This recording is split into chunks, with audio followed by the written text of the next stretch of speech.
Hello everyone, good morning. আমার আরও একটা নতুন ব্লগে তোমাদের সকলকে জানাই অনেক অনেক স্বাগত। আশা করি তোমরা সকলে খুব ভালো আছো, আর আমরাও কিন্তু বেশ ভালো আছি। এখন ঘড়ির কাঁটায় বেজে গেছে ঠিক সকাল 8টা। তো আমি স্নান করে এসে আজকের ভিডিওটা শুরু করলাম, কারণ সোনামা এখন ঘুমোচ্ছে, এখনও পর্যন্ত ওঠেনি। ওই যে বললাম 8টা বেজে গেছে, আর ঘুমোচ্ছে তার কারণ হচ্ছে কালকে রাতে সোনামা খুবই জ্বালিয়েছে, একদমই ঘুমোতে চায়নি। তো সেসব কথা পরের পর শেয়ার করছি, কারণ এখন ব্লগটা অনেকটাই বড় হতে চলেছে।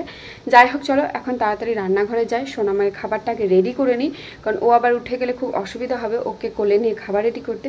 চলো এখন যাই রান্নাঘরে, আর এখন থেকে তোমাদেরকে সাথে নিয়ে আমি আমার আজকের দিনটি শুরু করলাম। আশা করছি তোমাদের বেশ ভালো লাগবে। জানি না কেন এই 2-3 দিন ধরে শুরু করেছে সোনামা রাত জাগা। রাতে ঘুম থেকে উঠে বসে থাকছে। ওকে আমি ঘুম পাড়াই 10:30 11টার দিকে, তারপর 12:30 পৌনে 1টা বা 1টা পর্যন্ত ও ঠিকঠাক থাকে। যেই 1:30 2টো বেজে যায় অমনি ও ঘুম থেকে উঠে পড়ে, আর কোনোভাবেই শুবে না, ফিডিংও করবে না, চুপটি করে বসে থাকবে, আর না হয় খাটের যে ডান্ডিটা আছে সেটা ধরে দাঁড়িয়ে থাকবে। যার কারণে আমার ঘুম তো রাত্রেবেলায় উড়ে গেছে বলতে পারো। যতটুকু ঘুম হচ্ছিল সেটাও এখন হয় না। তারপর সোনামাকে ওই ঘুম পাড়াতে পাড়াতে আমার 3:30 4টে, কোনোদিন 4:30 বেজে যায়। যার কারণে ও এখন 8টা পর্যন্ত ঘুমোয়। আগে কি করতো, আমি যখন ঘুম থেকে উঠতাম কোনোদিন হয়তো আমার সাথেই উঠে যেত, বা হয়তো আমার থেকে 10-15 মিনিট বা 30 মিনিট পর হয়তো উঠতো। জানি না কেন সোনামার এই অভ্যাসটা আমি 2-3 দিন ধরে লক্ষ্য করছি। যাই হোক, ঘুম থেকে উঠে নিজের সমস্ত কাজবাজ গুছিয়ে নিয়েছি। আর তোমরা ভাবতেই পারো যে দিদি ভাই তুমি এখন সকাল থেকে মানে ঘুম থেকে ওঠার থেকে ভিডিও কেন শেয়ার করছো না। আসলে কি জানো তো, এতটাই সকালে তাড়াহুড়ো থাকে, মনে হয় কি করে সোনামা ওঠার আগে কাজগুলো কমপ্লিট করতে পারি।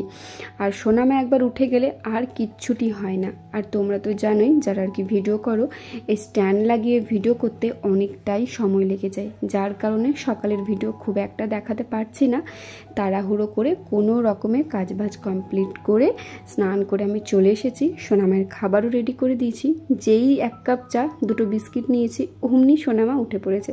এই যে দেখো, আমি এখন কাপটা রাখতে গেলাম আর ও এখন বসে বসে কান্নাকাটি করছে। যাই হোক, ঘুম থেকে উঠে মেয়েকে জড়িয়ে না ধরলে আমার আবার মনটা ভালো লাগে না। শুধু আমার বলে বলবো না, প্রত্যেকটা মায়েরই এই অভ্যাসটা। সন্তান যখনই ঘুম থেকে ওঠে, ওর ঘুম থেকে উঠে ওই মিষ্টি মুখটা দেখতে যে কি ভালো লাগে। কোনোদিন যদি ধরো আমি স্নান করতে চলে গেলাম, তখন মনে হয় ঠাকুর যেন সোনামা এখন ঘুম থেকে না উঠে, ও ঘুম থেকে উঠলেই যেন একেবারে আমার মুখটা দেখে। জানে না কেন এইটা আমার কিন্তু মনে মনে হয়। সোনামাকে নিয়ে এখন চলে এসেছি সোজা বেসিনের কাছে। সোনামায়ের মুখটা ভালো করে ধুয়ে দিলাম। এখন তো ব্রাশ করতে পারবে না, তাই ভেতরে জল দিয়ে দিয়েছি মুখে। এখন বসে গেছে সোনামাকে নিয়ে পটিতে। ওর মুখটা ধোয়া মাত্রই ওকে পটিতে বসানো হয়। আর সোনামা এখানে পটি করছিল, আর ওর সাথে আমি ফাজলামি মারছিলাম, বললাম ছি ছি ছি কি গন্ধ কি গন্ধ। আর এই সব করলে সোনামা জানো তো বেশ হাসে। আসলে ও না বসে পটি করতে একদমই চায় না, যার কারণে বারবার উঠে দাঁড়িয়ে যায়। আর ওর সাথে এইভাবে অঙ্গি ভঙ্গি করে ওকে আর কি পটিতে বসায়। এই যে সোনামায়ের খাবার রেডি, চলো এখন সোনামাকে খাইয়ে দিই। আজকে দিয়েছিলাম দুধ কলা সাবু, আর নিয়েছিলাম জল। তো সোনামা দেখো পুরো খাবারটা খায়নি। এখানে প্রায় 3 থেকে 4 ঝিনুক বা 5 ঝিনুকের মতন আছে। তো কি আর করা যায়, আমি কিন্তু সোনামায়ের পরিমাণ মতোই খাবার দিই, খুব একটাও নষ্ট করে না। তবে সব দিন তো আর সমান যায় না, সব দিন কি আমরাই সমান খাবার খাই? তো ওরা তো ছোট বাচ্চা। যাই হোক, যতটুকু খেয়েছে সেটা খাইয়ে দিয়েছি। তারপরে সোনামায়ের ড্রেস চেঞ্জ করে দিয়েছি, ওকে একেবারে ফ্রেশ করে দিয়েছি। আর ওকে দিয়ে দিলাম আমি ভিটামিন ডি ড্রপটা। আমাকে একজন জিজ্ঞেস করেছিলে, দিদি ভাই তুমি কি সোনামাকে এখনও ভিটামিন ডি দাও? হ্যাঁ বুনু, আমি সোনামাকে এখনও ভিটামিন ডি দিই। তার কারণ হচ্ছে ডাক্তারবাবু বলেছে 1 বছর পর্যন্ত ওই মেডিসিনটা দিতে। তোমরা যারা আমাকে কমেন্ট করে বলো, দিদি ভাই তুমি রাগ করবে না তো তোমাকে আমি এই কথাটা জিজ্ঞেস করলাম বলে, তাদেরকে আমি একটা কথা বলি, আমি কিন্তু তোমাদের কোনো কমেন্টেই রাগও করি না, মান অভিমানও করি না। তবে হ্যাঁ, কেউ যদি আমার মা হওয়া নিয়ে প্রশ্ন করে তখন কিন্তু ভীষণ খারাপ লাগে। আর তারপর যখন কেউ আমার মেয়েকে নিয়ে কথা বলে, এই যেমন ধরো আজকে একজন বোনু কমেন্ট করেছে, তুমি কেমন মা, নিজের মেয়েকে কি ঠিকঠাক প্রোটিন খাবার খাওয়াও না, এত রোগা, দেখতে বিচ্ছিরি লাগে। এবার আসি, যারা বলো দিদি ভাই তুমি এইসব কমেন্টের একদমই পাত্তা দিও না। দেখো বোনু, আমি কিন্তু তোমাদের কথা মতোই খুব একটা পাত্তা দিই না। তবে হ্যাঁ, কেউ যখন আমার মেয়েকে নিয়ে কথা বলে তখন কেমন লাগে তোমরাই বলো। আমিও তো সেই সদ্যজাত একজন নতুনই মা, আমারই কি সব কিছু অভ্যাস আছে? তবে একজন মা হিসাবে যতটুকু করা দরকার আমি কি সেটাও করতে পারছি না? আমি কি আমার মেয়েকে প্রোটিন খাবার খাওয়াই না? তোমরা তো সবটাই দেখো, ভিডিওতে আমি সবটাই শেয়ার করি। আমার ক্ষমতা অনুযায়ী, আমার সামর্থ্য অনুযায়ী আমি আমার সোনা মাকে কিন্তু সবটুকু দিয়ে আগলে রাখছি। তারপর যখন কেউ বলে তোমার মেয়ে রোগা, দেখতে বিচ্ছিরি লাগছে, আমার মেয়ে দেখতে যেমনই হোক, আমি তো বলছি না আমার মেয়ে একদম অপ্সরা সুন্দরী। তবে হ্যাঁ, মায়ের কাছে প্রত্যেকটা মেয়েই বলো বা প্রত্যেকটা সন্তানই বলো, যাকে বলে একেবারে অপ্সরা সুন্দরী, আমার সোনা মা কিন্তু আমার কাছে বিশ্বের সুন্দরী বলতে পারো। তো কেউ যখন এইসব কমেন্ট করে তখন বিশ্বাস করো একদমই চুপ থাকতে পারি না। মনে হয় মনে যত রাগ আছে সেটা উগলে দিই। তবে যাই হোক, একবার করে আবারও ভাবি সোশ্যাল মিডিয়ায় যখন এসেছি তখন সব কিছুই সহ্য করতে হবে। তবে হ্যাঁ, এবার একটা কথা বলি, যেই বুনু বলেছ তোমার মেয়ে এত রোগা, দেখো খাবার খেলে যে সে মোটা হবে তার কিন্তু কোনো মানে নেই। এই পাতলা মোটার কিন্তু একটা বংশগত বলতে পারো। আমি যখন সোনামায়ের বয়সে ছিলাম বা এখনকার কথাও যদি বলো, আমি কিন্তু বরাবরের জন্য একেবারে রোগা বলতে পারো, যাকে বলে পাতলা। তোমাদের দাদা ভাইও কিন্তু সেম, ছোটোর থেকেই পাতলা, এখনো পর্যন্ত কিন্তু সেই পাতলাই আছে। আমাদের বংশের কিন্তু কাউকে দেখতে পাবে না যে খুবই মোটা, আমার বাবার বাড়ি বলো বা আমার শ্বশুর বাড়ি বলো না কেন। তো সেই ক্ষেত্রে সোনামা তো আমাদেরই বংশের মেয়ে, তাহলে ও কি করে মোটা হবে? ওর গ্রোথটাই হচ্ছে একদম পাতলা, তাই আর কি হয়তো রোগা আছে। আর বিশ্বাস করো, এই রোগা পাতলা নিয়ে আমি একদমই চিন্তা করি না। আমি সবসময় লক্ষ্য রাখি আমার সোনামা অ্যাক্টিভ আছে কিনা, বয়সের সাথে সাথে ওর সব কিছু অ্যাক্টিভ আছে কিনা, আমি শুধু এই জিনিসটাই লক্ষ্য করি। আর তোমরা হয়তো বললে বিশ্বাস করবে না, আমার মনে হয় সোনামা আমার বয়সের আগের থেকে অনেকটা বেশি অ্যাক্টিভ আছে। সোনামায়ের যে তুলনায় বয়স চলছে তার থেকে আমার মনে হয় সোনামা 1.5 গুণ আগে আছে। আমার সোনামায়ের বয়স হচ্ছে 10 মাস 5 দিন, আর এই 10 মাসে কিন্তু সোনামা অনেক কিছু শিখে গেছে। সোনামা তো আমার সাপোর্ট ছাড়া দাঁড়াতে পারে, দেওয়াল ধরে হাঁটতে পারে, চেয়ার ধরে হাঁটতে পারে, টেবিল ধরে হাঁটতে পারে, এমনকি নিচ থেকে সোজা দোতলা কিন্তু ও এক নিমিষে উঠে যায়। বিশ্বাস হচ্ছে না তো? আজকের ভিডিওতেই সেটা তোমাদের সাথে শেয়ার করব, কিভাবে আমার সোনামা দোতলার উপরে উঠছে।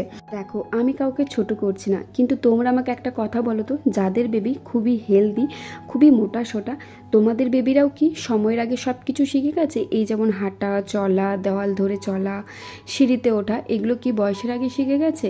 যদি শিখেছে অবশ্যই কিন্তু কমেন্ট করে জানাবে। তবে আমি বেশিরভাগ মুখেই শুনেছি আর কি, যারা একটু মোটা সোটা হয় তারা নাকি একটু দেরিতেই সব কিছু শেখে।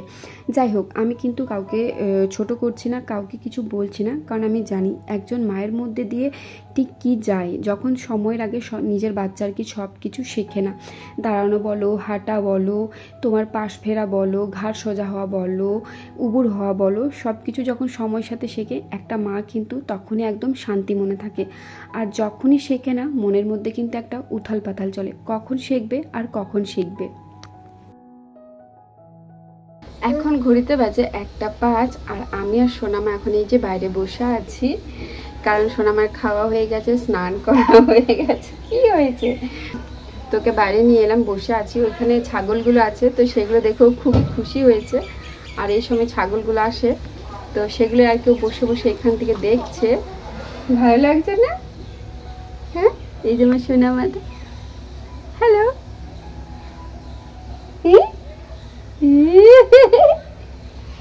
বাবা, আমার সোনাটা ঘুম পেয়েছে, কিন্তু আমি তো এখন ঘুম পাড়াবো না।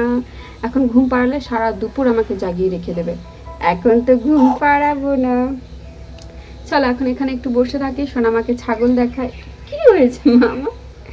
এখন সোনামাকে একটু ছাগল দেখায়, ও দেখতে খুবই ভালোবাসে। যেই বোনু কমেন্টটা করেছো তাকে একটাই কথা বলবো, তোমার যা কিছু বলার আমাকে নিয়ে বলো, কিন্তু আমার সোনামাকে নিয়ে না। কারণ আমার মনে হয় কোনো মাই এই কথাটা সহ্য করবে না যে তার বেবি দেখতে বিচ্ছিরি। যাই হোক, এই যে দেখো আমার সোনামা কিন্তু এখন এক পা করে ও উঠছে।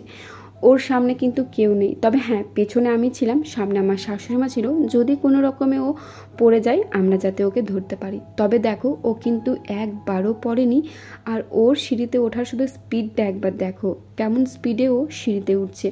তাহলে বলো আমার মেয়ে রোগা, তাতে কি আছে, ওর এই অ্যাক্টিভিটিগুলো দেখতেই তো ভালো লাগে, তাই না? যাই হোক, তোমাদের সন্তানেরাও কি আমার সোনামায়ের মতোই এইরকম দুষ্টু হয়েছে যে সব সময় জ্বালাতন করছে, সব সময় বলছে সিঁড়িতে গিয়ে বসে থাকবো, হাঁটাচলা করব? এইরকম যদি হয় একটা কমেন্ট করতে একদমই কিন্তু ভুলবে না। তোমরা বললে হয়তো বিশ্বাস করবে না, সোনামায়ের যখন এই ছোট ছোট মুহূর্তগুলো দেখি না, এত ভালো লাগে যেগুলো বলে বোঝানোর মতো না। মানে তখন মনে হয় মা হিসাবে আমি সার্থক। সোনামা জানো তো বয়সের সাথে সাথে এত দুষ্টু হয়েছে যে কি বলবো। প্রথমে যখন মেয়ে হয়েছিল ভেবেছিলাম একদম শান্তশিষ্ট মায়ের মতো হবে, যেহেতু ওর মা শান্ত। তবে না, মেয়ে তো একদম বিচ্ছু হয়েছে যাকে বলে, এত দুষ্টুমি করে। তো এদিকে দেখো দুপুরে খাবার খেতে বসে গেছি। আজকে মেনুতে ছিল ভাত, আলু পোস্ত, আর এদিকে ছিল পটল আলু ভাজা, ঝিঙে আলু দিয়ে মাছের ঝোল, আর টক দই, সাথে ছিল আম পাকা।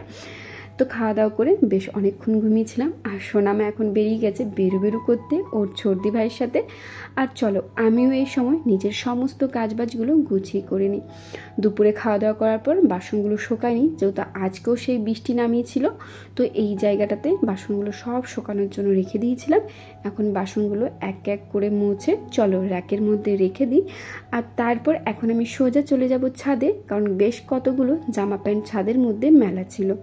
তাহলে বন্ধুরা আজকের ভিডিওটা তাহলে এত দূরে রাখলাম। ভালো লেগে থাকলে like, comment, share and subscribe করে আমার পাশে থাকবে। চ্যানেলে নতুন ভিউয়ার্স হয়ে থাকলে অবশ্যই চ্যানেলটিকে সাবস্ক্রাইব করে যেও। তাহলে চলো আজকের মতো আসি, দেখা হচ্ছে খুব শীঘ্রই অন্য কোনো নতুন ব্লগে।